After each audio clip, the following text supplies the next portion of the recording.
Hi, my name is Christine Bowen, and I will be reviewing Lisa Campbell's final prevention program proposal on opioid use. And it's funny, I did my program proposal on the same idea, so I thought it was kind of harder to review her work when it was so similar to my own. I found a lot of the information was similar. We both had the same ideas to focus on local community first, which, obviously if you can help one community, you can kind of make changes to help other communities. And to start off, I did think that the opening was harder to jump into. It didn't really draw me in at first, and it felt like there was something left unexplained. It might have just been that first sentence, because after we get to the second sentence where it says there's a current trend, I understood what was being talked about, and I would agree that opioid use and abuse in the local community is a current trend. Then continuing on, the following paragraph on the needs assessment, I found that it needed a better flow. The data it started off with is like statistics, and they were all great statistics, and then it jumps into where you can find treatment, and then there's a timeline of more data. And I think it would have flowed better if it started off with the statistics, the data, and then where to get the treatment for those said statistics and data. And then I did find that in that same section where she's talking about targeting a more concentrated population, it helps conjure more effective results. I agree 110%. I was hoping that the targeted population was discussed more in depth later on. So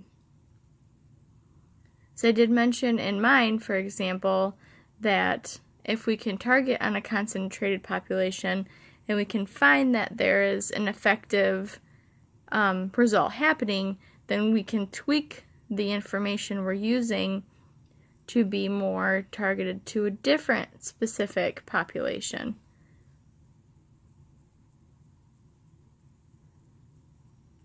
And then I did find a few fragments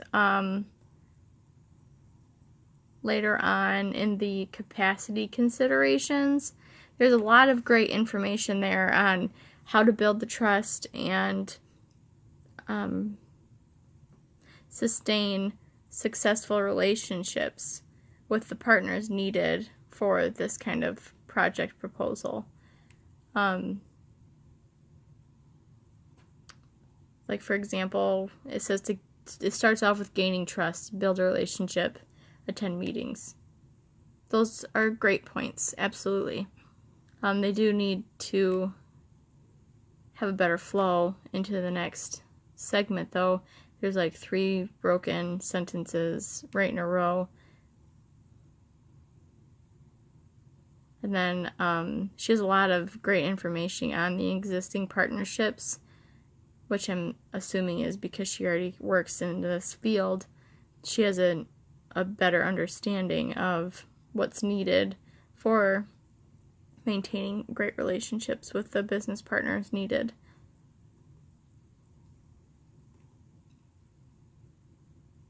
And then the plan overview I found was the best part. She had really great information and is extremely informative, and it brought to light the whole idea of why she wanted to do this plan proposal in the first place. Thought it was well written, important information. And then the implementation action plan I thought was a little unnecessary. There's a lot of data that isn't necessarily needed. A general overview of what kind of population is in the area gives readers the knowledge they need. Showing specific percentages of each race, I don't think really is needed for this. I did enjoy that she included the median for family income and the poverty line and how many hospital discharges there were. But it made it harder to understand where she was going with it when she jumps into English being the main language and then doesn't go on with the poverty and hospital-related discharges. It's just a simplified overview of the ethnic races in the area. And then I did want to point out in prevention interventions, there's a huge need for monitoring prescription dispensing of opioids. Absolutely. I make that point in my own.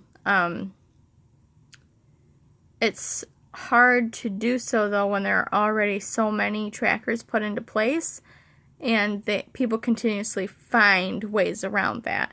For example, in my area, we have a MAPS report, and that shows where different patients pick up, controlled substances in the area. It's not limited to just opioids. It's, Xanax and Valium, all sorts of medications, Adderall. But it does not show up until they try to pick it up. So if they just picked it up 2 weeks ago and they're trying to fill it again, we can deny them. But that doesn't solve the issue of it being prescribed by multiple doctors and